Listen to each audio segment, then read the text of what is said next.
Tonight, up in the air, the uncertainty ahead as a deadline approaches in the Air Canada labour dispute.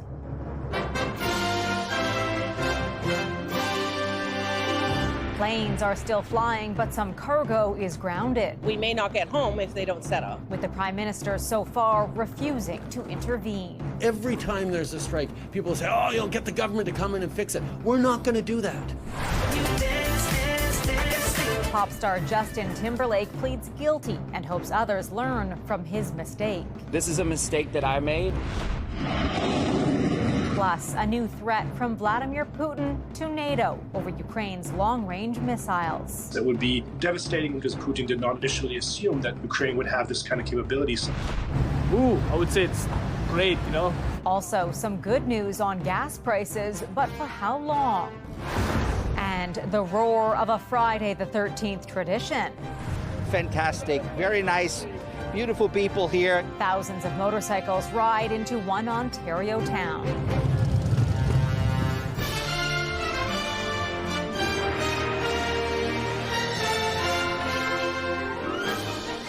CTV National News with Heather Butts. Good evening. Canadian travelers are sharing frustrations tonight ahead of a possible work stoppage at Air Canada.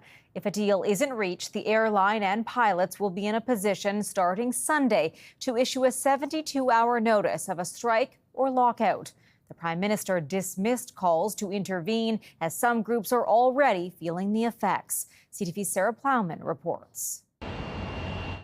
As Air Canada and its pilots approach a deadline, a failure to land a deal puts passengers' plans in the air. We may not get home if they don't set up. It's a bit of added extra stress. Lee Kellogg is supposed to fly home Wednesday, the same day 5,200 Air Canada pilots could walk off the job or be locked out. But to be honest, I'll just hop on another line if I have to, or I'll drive. Today, flights operated as usual, but the airline has halted accepting animals and perishables and cargo. If by Sunday there's no agreement, the airline says it will start to wind down operations. Key issues at the table are money and work hours. The pilots want to narrow the gap between Canadian and American salaries. Sometimes we really do feel like we're close to getting a deal, and other times we feel like we're still miles apart. We've offered over 30% increases on wages that can go up to $350,000 per year and more, but we are unfortunately faced with unreasonable wage demand. Air Canada has urged Ottawa to step in and force arbitration, a move the Trudeau government made amid a rail dispute last month. Today, the Prime Minister pushed back. So I know every time there's a strike, people say, oh, you'll get the government to come in and fix it. We're not going to do that. We believe in collective bargaining, and we're going to keep pushing people to do it. Travelers are left to navigate the turbulence.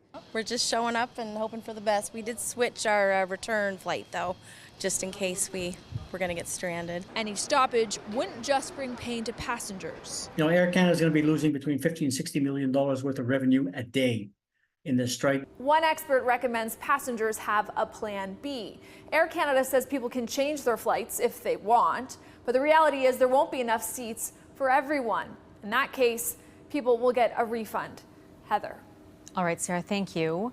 More than 33,000 aircraft assembly workers are on strike at Boeing factories in the U.S., dealing the troubled airplane manufacturer another blow. Our members rejected the contract by 94.6%. Union members overwhelmingly rejected a tentative contract that would have increased wages 25% over 4 years. The work stoppage will not disrupt commercial flights immediately, but it is expected to shut down production of Boeing's airliners. Two federal by-elections just days away are drawing attention right across the country. That may be rare for this type of ballot, but the results could say a lot about the mood of voters and the message they have for party leaders. CTV's Quebec Bureau Chief Geneviève Boschman reports. Along a pedestrian street in this vibrant, diverse neighborhood, something unusual's unfolding. There's chatter about a suspense-filled by-election. It's in the riding of La Salle-Verdun, which has long been a safe bet for Liberals. I don't know yet. To be honest, I really don't know. I haven't made up my mind. I'm not sure I'm going to vote for the Liberals. I did not like the way David was handled and basically tossed on the side. David is former Justice Minister David Lametti, who stepped down when he was shut out of cabinet, triggering this vote. The riding was redrawn, but this area was for 20 years represented by former Prime Minister Paul Martin. I've always voted Liberal. It's just the party that I feel comfortable with. This time, though, this is shaping up as a three-way race between the Liberals, NDP, and the Bloc Québécois, with cost of living and the housing crisis top of mind in a riding where 2/3 of people are renters. This by-election is really going to be an important moment. This could be a crucial moment for the Liberals. A loss could signal they're losing even the core party base. I have some pretty serious reservations. It feels like the party as a whole is a bit of a mess. This is especially an issue in the wake of the loss of another stronghold to the Conservatives in Toronto St. Paul's. It's really their riding to lose, right? The NDP has some hope because also their candidate, Craig Sauvé, is quite known. But the Bloc is also campaigning very aggressively in that riding. Still, Bilan says he's not convinced a loss here would push Prime Minister Justin Trudeau out. But he'll look to another by-election in Manitoba for a measure of the strength of the NDP. The party has won 10 of 11 elections. In Winnipeg's Elmwood-Transcona riding, the other went to the Conservatives. And analysts expect they could be pulling an all-nighter Monday, waiting for results. Geneviève Beauchemin, CTV News, Montreal. A judge in New Jersey ordered the driver charged with killing NHL player Johnny Gaudreau and his brother Matthew to remain in jail until his trial. But you say something different or inconsistent at a later date, the state may use that against you. Do you understand that, sir? Yes, Your Honor. Prosecutors say Sean Higgins had a blood alcohol level of 0.087, which is above the legal limit. They also say the 43-year-old has a history of road rage. Gaudreau, who was known as Johnny Hockey, was killed along with his brother the day before their sister's wedding. Former NHL enforcer Stephen Peat has died after being struck by a car 2 weeks ago. The BC native suffered life-threatening injuries when he was struck while crossing a street in Langley. Peat played more than 100 games in the NHL, fought concussion issues, and experienced homelessness after retiring. He was 44 years old. Justin Timberlake pleaded guilty to impaired driving today in small-town New York, part of a plea deal that avoids criminal charges. As CTV's Joy Melvin reports, he's also looking to right his wrong in the court of public opinion. Justin Timberlake arrived in the tiny New York village of Sag Harbor to plead guilty to a lesser charge of driving while impaired and delivering this message as ordered by the judge. This is a mistake that I made. But I'm hoping that whoever's watching and listening right now can learn from this mistake. I know that I certainly have. Even if you've had one drink, don't get behind the wheel of a car. A sobering lesson for the musician who agreed to use his celebrity to warn about the dangers of drinking and driving as part of his plea deal. He'll also pay a $500 fine, perform community service, and his New York license suspended for 90 days. As you may know, I try to hold myself to a very high standard for myself. And this was not that. One of the best-selling musicians who's cultivated a squeaky clean image since his days as a Mouseketeer. And in the boy band In Sync, initially he pleaded not guilty, said he only had one drink when he was arrested last June. Police say Timberlake ran a stop sign, swerved into oncoming traffic, smelled of alcohol, and refused to take a sobriety test. And there's a different form of justice for the rich and famous, and that's what Justin Timberlake benefited from. There was no way that any judge was going to send Justin Timberlake to jail for a year and fine him $5,000, which was the maximum he would have received. Timberlake told the judge he should have had better judgment and understands the seriousness of impaired driving, promising to do his part to get the message out. Heather? Joy, thank you. Global Affairs Canada says it is aware of reports that a Canadian is among dozens sentenced to death over an attempt to overthrow the president in the Democratic Republic of Congo. À la peine de mort pour terrorisme, à la peine de mort pour attentat. The men were accused of leading an attack on the presidential palace and the home of a presidential ally back in May that killed 6 people. 3 Americans, a Briton, and a Belgian are also facing the death penalty. A warning tonight from Russia to NATO allies, including Canada, on the use of long-range missiles. Ukraine is requesting to use them inside Russia, but Moscow is threatening that kind of strike would spark an all-out war. CTV's Heather Wright reports. Russia has drawn a number of red lines during its 2.5-year war in Ukraine. The latest, Western missiles. Ukrainian President Volodymyr Zelensky is asking allies for permission to use their long-range missiles to hit targets inside Russia. Russia's president says that would mean war with NATO. This is a carefully planned statement by the Russian president, designed to have that chilling effect. Kyiv already has long-range missiles in its arsenal, provided by allies under the condition they would only be used to hit Russian targets in Ukrainian territory. But that policy may be softening. U.S. President Joe Biden and UK Prime Minister Keir Starmer met today at the White House, with the U.S. reportedly open to allowing the use of long-range missiles on the condition the weapons used are not those provided by the United States. Putin will not prevail in this war, and the people of Ukraine will prevail. Russia carries out missile and drone strikes on Ukrainian cities on a daily basis, and Ukraine wants to use its allies' sophisticated missile systems to strike back.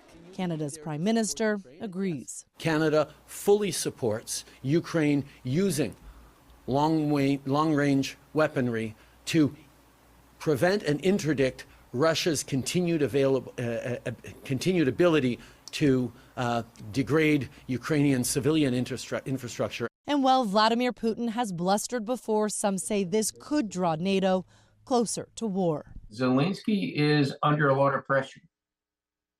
And how much are we going to support him on his homeland, but how far are we going to support him when he wants to take the fight into Russia with our weapons? That's a completely different conversation, different game, and that's where we are talking about now. There are also concerns allowing Western missiles to hit targets within Russia could have an impact on security in the Middle East, with some intelligence agencies warning Russia could respond by providing more military aid to Iran. Heather. CTV's Heather Wright. Thank you. Pope Francis appeared to criticize both Donald Trump and Kamala Harris today. Ambedue sono contro la vita. On board the papal plane, he told reporters that, quote, both are against life, appearing to refer to abortion rights. He also appeared to take aim at Donald Trump over his plan to deport immigrants. The pontiff said Catholics will have to choose, quote, the lesser evil in November. Many Canadians don't have a choice when it comes to health care. More than 1 in 5 simply don't have access to a family doctor. And pressure is growing on politicians to take action. CTV's Kamal Karamali has more on the push in BC before voters go to the polls next month. Seems to be pretty clear here. Good. The BC College of Family Physicians says clinics are understaffed and doctors are overwhelmed, so they've made a list of demands for changes ahead of October's provincial election. The college says more than 700,000 British Columbians don't have access to a family doctor, and nearly 40% of physicians are set to retire or reduce their hours within 5 years. So they're asking for more staff to help reduce paperwork and provide additional support. In Nova Scotia, the patient wait list to find a family doctor has grown to 160,000 people. That's 16% of the population. The province saying today it could take months to get through that list. And in Ontario, where more than 2 million people are without a family doctor, physicians are leaving small-town hospitals with no replacements. Today, a small Ontario community east of Sault Ste. Marie was closed. And in Rainy River, a town in northwestern Ontario, doctors say they're withdrawing their services this fall, prompting concern since it also serves nearby First Nation groups. It's just a terrible, terrible thing that's happened, and there needs to be some significant changes in order because otherwise people are going to die. It's that dire. The Ontario government says it's developing a plan to help with the resource strain, but advocates say the federal government could be doing more by making it easier for foreign-trained physicians to come to Canada and practice. Heather.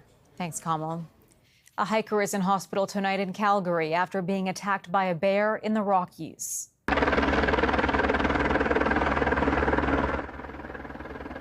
A 45-year-old man was airlifted in serious condition after being found by RCMP on a trail in the Crow's Nest Pass.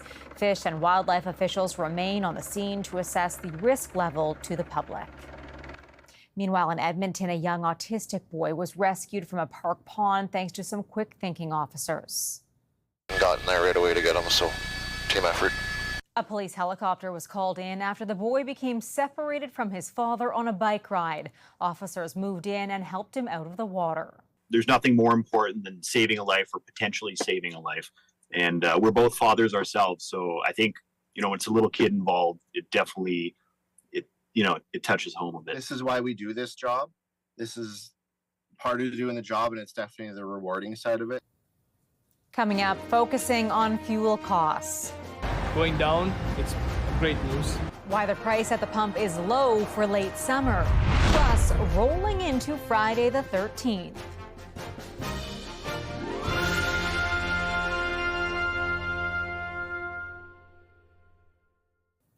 Filling up your vehicle is a little more affordable at the moment. You may have noticed less stress at the pumps with gas and diesel prices low for late summer. And those in Atlantic Canada are seeing a noticeable drop. CTV's Paul Hollingsworth explains.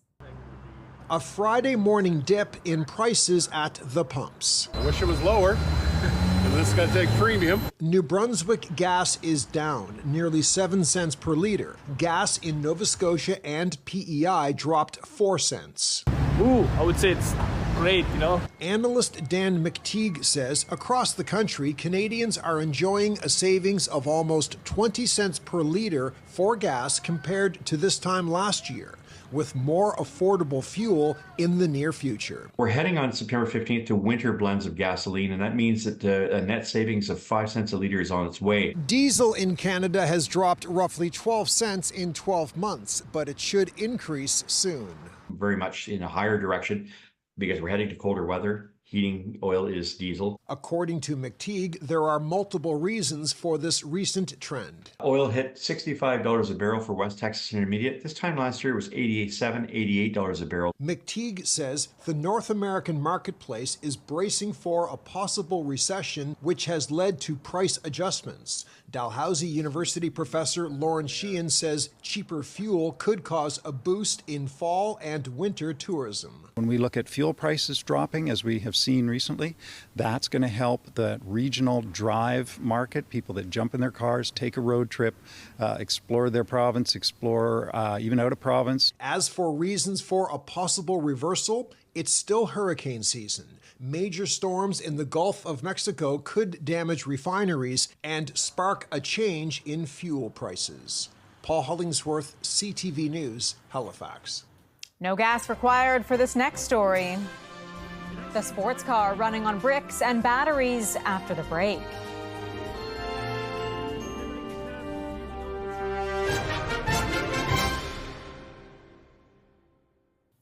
Two astronauts stranded on the International Space Station are taking it in stride.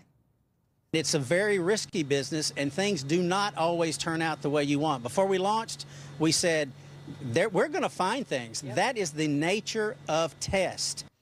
Barry Wilmore and Sonny Williams traveled to the ISS on the Boeing Starliner back in June. It experienced helium leaks and was forced to return to Earth without them last week. The pair will stay in orbit until late February when a SpaceX capsule is expected to bring them home. A Formula One driver has taken a real-life Lego sports car for a spin. It actually drives pretty good. Lando Norris took a lap in a Lego replica of a McLaren P1 at Silverstone in the UK. It took 23 specialists from McLaren and Lego more than 8,000 hours to develop and build the car. They used more than 340,000 pieces of Lego and even helped build the electric motor with Lego Technic batteries. Wow. Soccer superstar Cristiano Ronaldo has become the first person to hit 1 billion followers on social media. The 39-year-old Portuguese striker who plays in Saudi Arabia posted the milestone on X, thanking his fans. The remarkable feat is a combination of followers across all platforms and does not exclude bots. Singer Selena Gomez is second with 690 million. After the break, cruising into Port Dover. Fantastic, very nice, beautiful people here. You can talk to anybody. Putting superstitions aside for a long-standing tradition.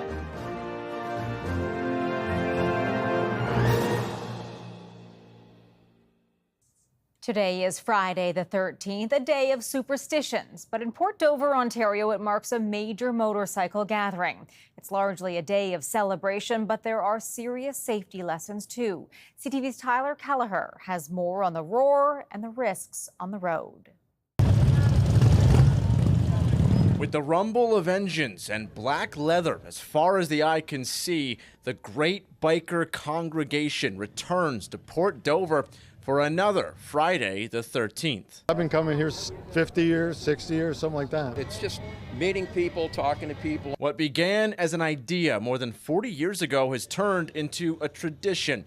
The town of about 8,000 people, expecting upwards of 100,000 people, close to double last year's turnout. We heard in Central Europe about this wonderful holiday. This is Roman Kofer's second time visiting. He traveled 7,000 kilometers from Austria just for this event. We jumped on a plane and we visited you guys on Lake Erie. I don't own a motorcycle. Does this make you want to get one?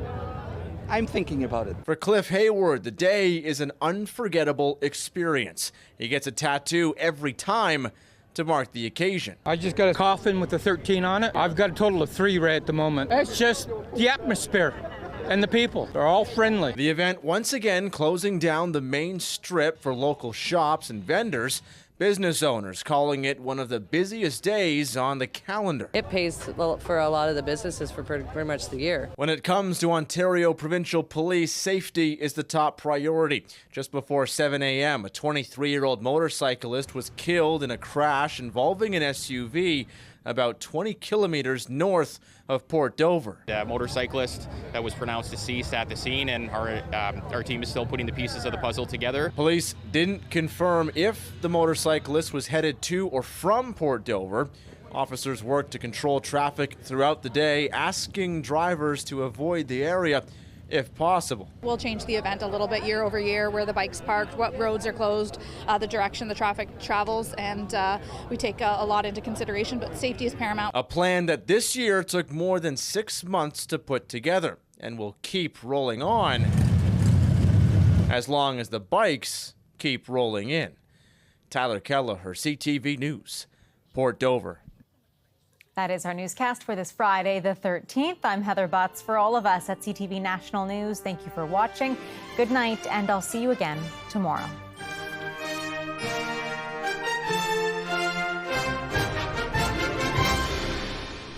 CTV National News, Canada's #1 newscast.